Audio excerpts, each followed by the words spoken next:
guys, jumpa lagi dengan saya Erni Praesi Utami di channel 5 dalam acara Kupas Tuntas Sampai Bundas. Jangan lupa tetap like and subscribe di channel 5. Seperti biasa, saya akan ditemani oleh Direktur Lembaga Kajian Marhenis Indonesia, Bapak Soekarno Altro. Hari ini kita akan membicarakan tentang tenaga kerja asing yang berbondong-bondong datang ke Indonesia. Selamat malam, Mas Karno. Malam, Mary.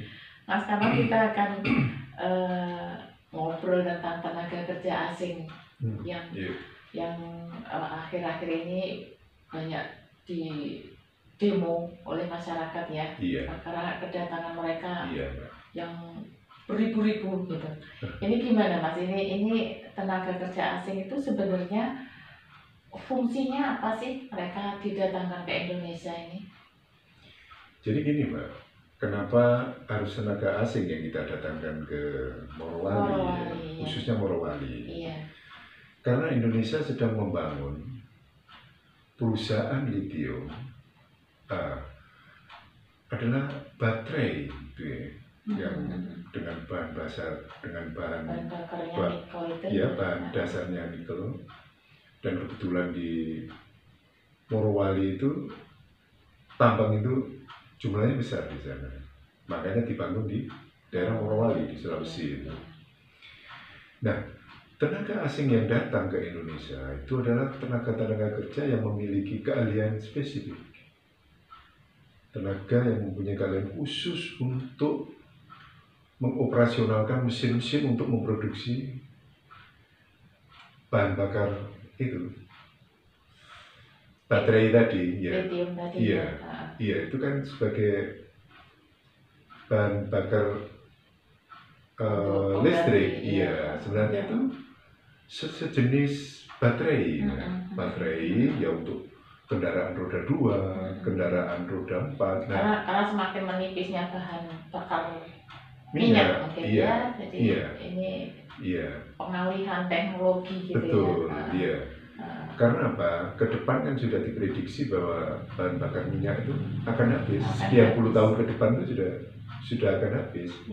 Nah, pakar-pakar dunia sudah merancang dan merumuskan yang namanya lithium ini sebagai baterai penggerak, baik itu untuk kendaraan roda 2 maupun roda 4, dan itu sudah banyak diterapkan di negara-negara Eropa dan Amerika.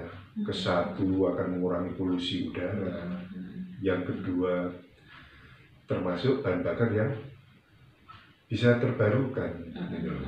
Sedangkan minyak bumi itu kan prosesnya itu kan panjang itu, bahkan ratusan tahun, bahkan ribuan tahun, karena itu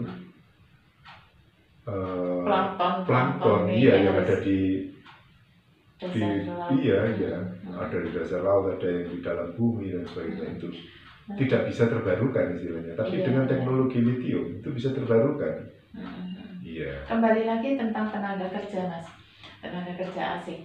Nah, mereka ini sudah diatur undang-undang atau belum? Artinya gini, mereka kan hanya sebagai trainer seperti itu ya, katanya seperti itu. Tetapi yang di luar itu, kenapa mereka kalau hanya sebagai trainer dan hanya tenaga khusus untuk sementara mendirikan pabrik ini, kok sampai ada demo-demo seperti itu Mas?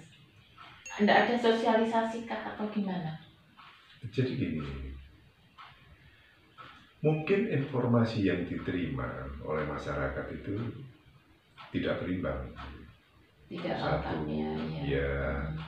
bisa saja masuknya tenaga asing di Indonesia itu dijadikan sebagai isu politik. Tapi realitanya kan tidak, bahwa memang banyak teknologi untuk memproses produksi lithium itu yang tenaga kerja Indonesia belum mampu teknologinya, makanya harus magang. Nah, pada kurun waktu tertentu, tenaga asing ini juga akan kembali ke negaranya setelah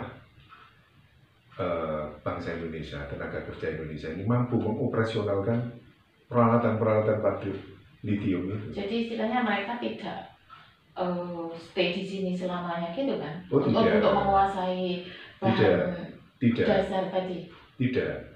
Kita contohkan kalau di Mojokerto itu ada pabrik mertek yang teknologinya itu kan juga dari Jepang pada waktu itu. Dan sekarang kan juga hanya beberapa orang Jepang aja yang ada di mertek itu, Ciwi Kimia. Bahkan bukan hanya orang Jepang, itu saya punya teman itu juga orang India yang datang ke mertek tenaga kerja, tenaga ahli gitu. Betul. Dan mereka itu kan para trainer pada waktu itu. Setelah trainer ya. Iya, setelah melakukan training terhadap tenaga kerja Indonesia dan mereka sudah bisa mengoperasionalkan peralatan mesin-mesin untuk produksi kain di mertek itu, dia juga akan kembali ke negaranya masing-masing. Ciwi. Berarti terikat kontrak ya Mas ya? Betul. Ciwi Kimia. Ada kontrak kerja. Ciwi Kimia kan juga orang-orang asing. Itu orang-orang Taiwan malah. Iya, betul. Yang ada di Ciwi. Tapi setelah bangsa kita, tenaga kerja Indonesia mampu mengoperasionalkan peralatan-peralatan untuk memproduksi kertas di Ciwi Kimia itu, sama bahwa tenaga-tenaga dari Taiwan juga kembali ke negaranya. Karena apa? Masuknya tenaga asing itu kan juga diatur dalam undang-undang ketenaga kerjaan. Jumlahnya kan juga ada dibatasi.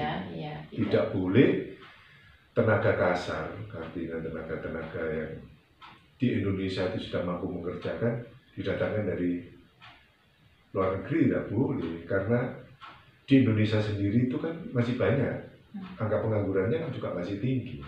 Jadi itu kan harus dilindungi. Gitu. Iya, jadi nggak benar ya Mas ya. Jadi itu hanya hoax ya, berita hoax bahwasanya tenaga kerja asing itu akan istilahnya menguasai tambang kita gitu. Sementara bangsa kita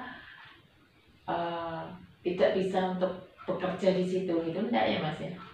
Saya kira isu-isu semacam itu kan pembodohannya, mengecilkan bangsa Indonesia sendiri bahwa. Nah kenapa isu itu bisa terjadi Mas? Kenapa Mas?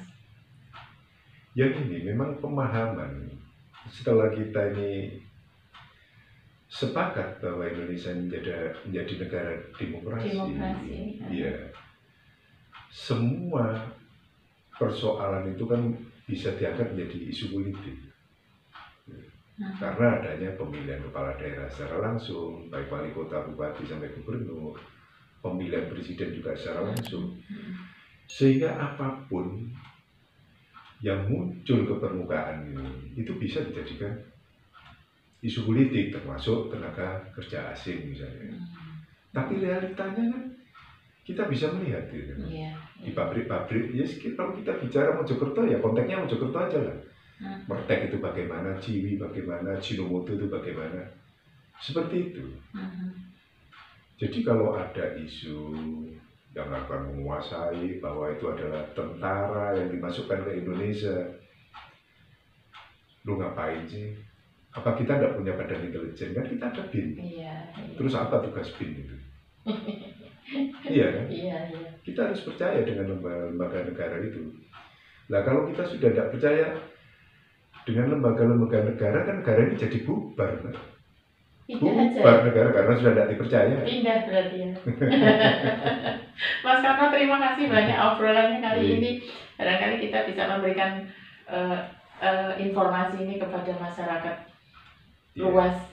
Terima kasih. Sama-sama. Nanti kita ngobrol lagi. Pemirsa, bahwasanya kita tidak perlu lagi khawatir tentang kedatangan tenaga kerja asing yang ada di Morowali dan di mana aja, karena pemerintah juga pastinya sudah mengantisipasi. Oke, terima kasih. Sampai jumpa.